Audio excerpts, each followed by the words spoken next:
Entrevista Venevisión. Líder en opinión. Por tu canal independiente, Venevisión.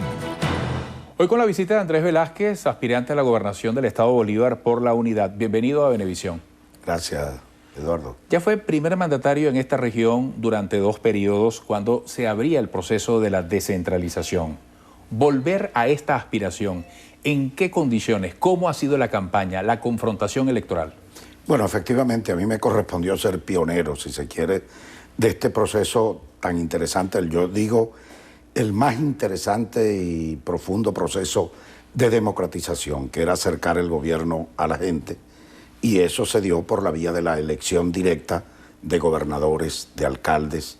Y me tocó ese doble error, tener que atender a la gente, resolver y atender sus problemas, y a la vez, paralelamente, ir creando toda la institucionalidad para darle viabilidad al proceso de descentralización. Es decir, que tenía que estar avanzando, construyendo viviendas, pero a la vez creando y fortaleciendo INVI Bolívar, por ejemplo. La Fundación de Deportes, mejorar la situación de la práctica del deporte para todos y la atención a nuestros deportistas, e ir creando las bases y fundando las bases para la Fundación de Deportes del Estado Bolívar o la Dirección de Obras. Todo eso antes, recuerda que dependía del gobierno central, y luego tuvo que crearse todo este conjunto de instancias a niveles regionales para que efectivamente le pudiéramos ir dando viabilidad al proceso de descentralización. Entonces me correspondió crear la Dirección de Pueblos Indígenas, la Dirección de Ambiente y Minería, que no existía, la Dirección de Deportes, que no existía, la Fundación para la Creación, para la Construcción de Viviendas, el Departamento Administrativo incluso, y de personal que tenía que ser llevado por la gobernación. Antes todo eso era manejado desde los niveles centrales hasta donde se quiere retroceder nuevamente. Desde entonces hasta hoy, ¿qué encuentra en el Estado Bolívar? Bueno, hemos avanzado muchísimo, y a estos términos, después de los avances que se dieron en materia de descentralización, podemos decir que hemos retrocedido.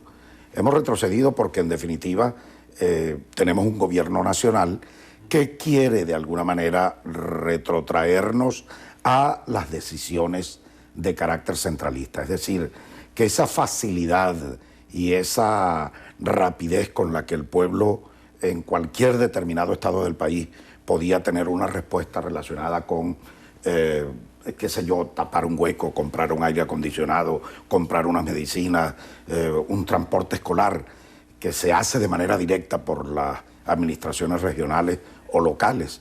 Bueno, de repente tenemos que retrotraernos a la situación de tener que venir a Caracas a pedir el permiso a que compren, que autoricen la compra de un aire acondicionado, de un vehículo, de lo que sea. Y eso, por supuesto, que sería un retroceso, y hacia allá estamos caminando. Ahora, en la actualidad, que preguntabas también cómo avanza la campaña electoral, nosotros estamos haciendo una campaña que hemos denominado la campaña de la verdad, que no es otra cosa que ir al barrio, desnudar y poner en evidencia ante los ojos de todos los pobladores del Estado Bolívar de su situación.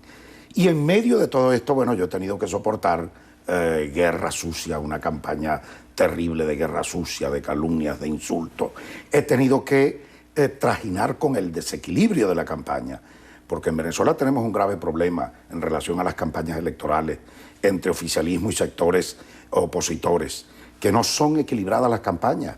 Allá tenemos que lidiar con una supermillonaria, multimillonaria campaña electoral del gobernador. ¿Eso lo tiene usted en ventaja? Ejercicio.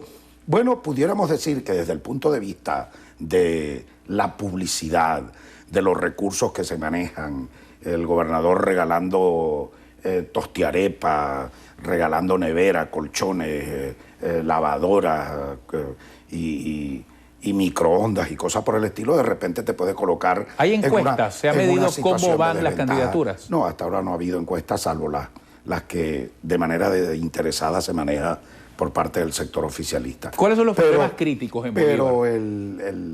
Pero para hablar de encuestas, tenemos una muy importante, la del propio gobierno nacional, muy allegada a ellos, de Jessy Chacón, GIS 21, que hace un par de semanas, semana y media, acaba de señalar que en el estado Bolívar gana Andrés Velázquez, dicho por ellos mismos. De nuestro lado, bueno, estamos corriendo ahora una consulta que para el fin de semana debemos tener lista. Pero, bueno, tenemos que lidiar con todo eso, pero al fin de cuentas eso no es lo que va a dar una victoria para el oficialismo, porque lo importante de este proceso electoral, Eduardo, es que es un proceso electoral local, regional. Allí nos conocemos. Este no es el contexto nacional. Este no es la disputa entre Capriles y Chávez. Eso se canceló, pasamos la hoja. El que iba a votar por Chávez votó, el que iba a votar por Capriles votó. Ahora vamos a confrontarnos con lo regional, con lo que estamos más cercanos y donde cada uno nos conocemos muy bien. Y en el caso concreto del estado Bolívar, la gente conoce que tenemos un gobernador, por decirlo de alguna manera, cifrino, de esos que pudiéramos decir que se codea con la nata, nada tiene que ver con el pueblo abajo, que le dio las espaldas al pueblo, que se ha dedicado mucho más a sus negocios, a atender los negocios particulares que tiene, que a atender la ¿Cuáles son los necesidad problemas críticos de Bolívar? Y esos problemas críticos que no han sido atendidos en 8 años por este actual gobernador, candidato, saliente, bueno, son el tema del agua, por ejemplo. El estado Bolívar es paradójico, este contraste, y doloroso además, del cual yo digo no hay derecho para que esto sea así. ¿Cómo es posible que el estado Bolívar, que está rodeado de agua por todos lados, ríos de toda naturaleza, los más grandes, bueno, nuestro río padre, el Orinoco, y la gente se está muriendo de sed? La gente muriéndose de sed en nuestros barrios. El tema de la inseguridad, Eduardo, es uno de los más graves problemas. El tema del empleo, que es uno de los más graves. El estado Bolívar era uno de los estados que siempre tenía, en relación a la media de desempleo nacional, siempre estaba por debajo. Ahora resulta que no, está por encima, porque en definitiva lo que hemos visto en el estado Bolívar es ruina de nuestras empresas, es un descalabro desde el punto de vista económico y también, bueno, nuestras escuelas se caen, el transporte público es una calamidad, definitivamente, los servicios públicos como tal son un desastre en todo el estado Bolívar, razón por la cual el estado está pidiendo a gritos un cambio de gobernador, un gobernador que se ocupe de verdad, del estado Bolívar, que dé la cara, que atienda y resuelva los problemas de la población. Gracias por esta visita, mucho éxito. Vale, Eduardo, gracias. Andrés Velázquez, aspirante a la gobernación del estado Bolívar por la Unidad, hoy en entrevista Venevisión. Seguimos con más.